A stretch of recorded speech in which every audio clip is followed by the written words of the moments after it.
Picture this. Southern Iraq, February 2026. An archaeologist kneels in the dust, brushing sand from a fragment of fired clay, and beneath his hands, the outline of a city emerges. Not just any city, a city founded by Alexander the Great himself, one of more than 70 he built across his empire. This one vanished for nearly 2,000 years.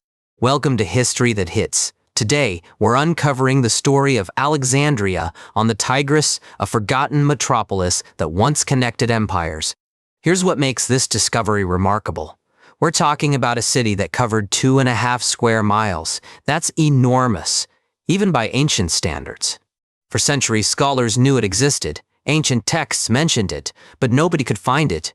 The rivers had shifted. The coastline had moved. The city simply disappeared. Until now, an international team has finally confirmed its location, and what they found is, in their words, absolutely stunning. To understand why this matters, we need to go back to 331 BCE. Alexander the Great has just won one of the most decisive battles in military history. At Gaugamela, in what's now northern Iraq, his forces crushed the Persian army. The Persian Empire, the largest the world had ever seen, collapsed almost overnight. Alexander didn't just conquer, he built.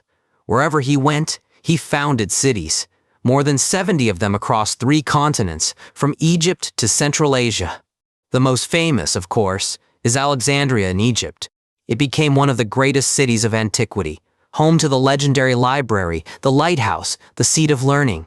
But what about the other Alexandrias? Many were abandoned, some were renamed, and quite a few simply vanished, their locations debated or unknown for centuries. Alexandria on the Tigris was one of them. Founded in the late 4th century BCE, it was designed to be a nexus, connecting river trade with maritime routes to the Persian Gulf. The ruins lie at a site called Jebel Khayyaber in southern Iraq, near the modern border with Iran. For centuries, locals knew something was buried there. But confirming it was Alexandria? That required modern technology. The discovery was led by Stefan Hauser, an archaeologist from the University of Konstanz in Germany. Hauser's team used aerial photography, drone imagery, and systematic surface surveys. They weren't digging, they were reading the landscape itself. And what the landscape revealed was staggering. The city covered 2.5 square miles. The researchers called that size enormous for an ancient city. To put that in perspective, that's larger than many medieval European cities. This wasn't some outpost, it was a major metropolis built to last. The surveys revealed an urban center with huge residential blocks, temple precincts, workshop districts, even canals and an internal harbor. Think about what that means. An internal harbor suggests this city was built for trade on a massive scale. Ships moving goods in and out constantly. The workshop districts included firing and smelting installations. The city wasn't just moving goods, it was manufacturing them. The city functioned as a crucial hub. It linked river traffic flowing down Mesopotamia with maritime routes to the Persian Gulf and trade networks reaching India and Central Asia. Picture the geography for a moment. The Tigris River flows southeast through Iraq toward the Persian Gulf. In Alexander's time, the coast was much closer to this city. Goods from the Mediterranean could move down the rivers, then transfer to seagoing vessels, and sail all the way to India. Alexandria on the Tigris was the transfer point. This was Alexander's vision. Not just conquest, connection. Build cities at strategic points. Link the old empires through commerce. Create a web of trade spanning 3 continents. But here's the thing about cities built on rivers and coasts. Rivers shift. Coastlines migrate. And when the water moves, the city dies. That's exactly what happened here. Over the centuries, the Tigris shifted westward. The Persian Gulf coastline migrated south. Slowly, the city was cut off from the water it needed. Without river access, the harbor was useless. Without connection to the Gulf, there was no trade. The city that existed because of its location no longer had one. The population drifted away. The buildings crumbled, sand covered the streets, and within a few centuries, the city that once connected empires became nothing more than a rumor in old texts. Ancient writers mentioned it. Scholars knew it had existed somewhere in this region, but for nearly 2 millennia, the precise location remained a mystery. Part of the problem was access. This region of Iraq has seen decades of conflict. Archaeological work has been dangerous, sometimes impossible. The sites waited, undisturbed. Recent years have changed that. Improved security and new technology, especially aerial imaging, allowed researchers to survey vast areas without setting foot on the ground. Drone surveys can map terrain in extraordinary detail. Aerial photography reveals patterns invisible from the ground, the outline of a buried wall, the trace of an ancient street. When Hauser's team analyzed the imagery of Jebel Khayyaber, the city emerged. Street grids, building foundations, the unmistakable footprint of a planned Hellenistic metropolis. What's striking is the planning. This wasn't a city that grew organically. Someone designed it deliberately, with specific purposes in mind. Residential blocks in one area, temple precincts in another, workshop districts grouped together, a harbor with its own infrastructure. This is sophisticated urban design. Alexander, or more likely his engineers, brought Greek ideas about city planning to Mesopotamia. They merged them with local traditions. The result was something new. Alexander founded over 70 cities bearing his name across his empire. Most were strategic, placed at key geographic points, trade routes, or river crossings. He died in Babylon in 1323 BCE. He was 32 years old. His empire immediately began to fragment, but the cities remained. Some thrived for centuries. Alexandria in Egypt became one of the most important cities in the ancient world. Others faded quickly. Their strategic value diminished. Alexandria on the Tigris fell into the second category. Its location was perfect until it wasn't. When the rivers moved, the city's purpose evaporated. This discovery raises important questions. What else is buried out there?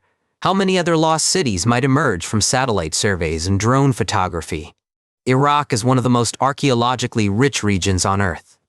This is where writing was invented, where the first cities arose, where civilization in many ways began. But decades of conflict have made systematic archaeology nearly impossible. Sites have been looted. Others have been damaged by military activity. The scope of what's been lost is unknown. Discoveries like this one offer hope. Remote sensing technology means you don't need boots on the ground to make initial surveys. You can map a site from space. And here's something to consider: the environmental lesson embedded in this story. A city built for its location, killed by environmental change. The Tigris shifted. The coastline migrated. Nobody planned for it, because nobody imagined it was possible. Sound familiar? Climate change is reshaping coastlines and river systems around the world right now.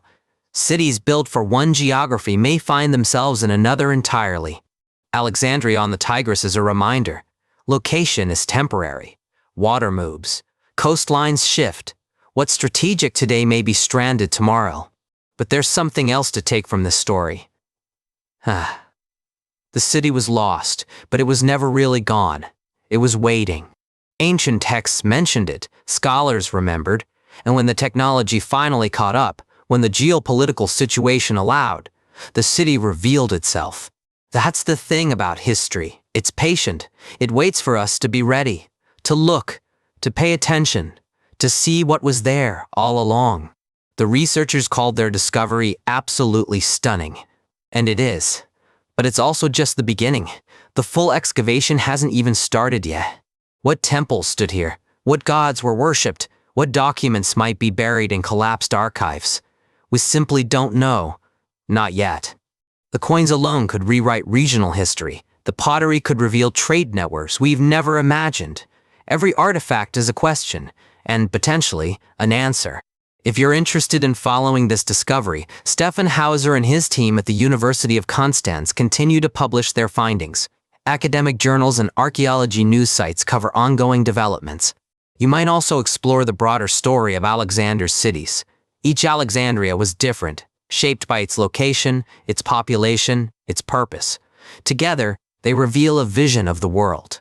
And consider this: if this story grabbed you, hit subscribe. We explore discoveries like this regularly, digging into the stories your history classes left out. One more thought: the technology that found this city, drones, satellites, aerial imaging, is democratizing archaeology. Discoveries that once required massive expeditions can now begin with data analysis.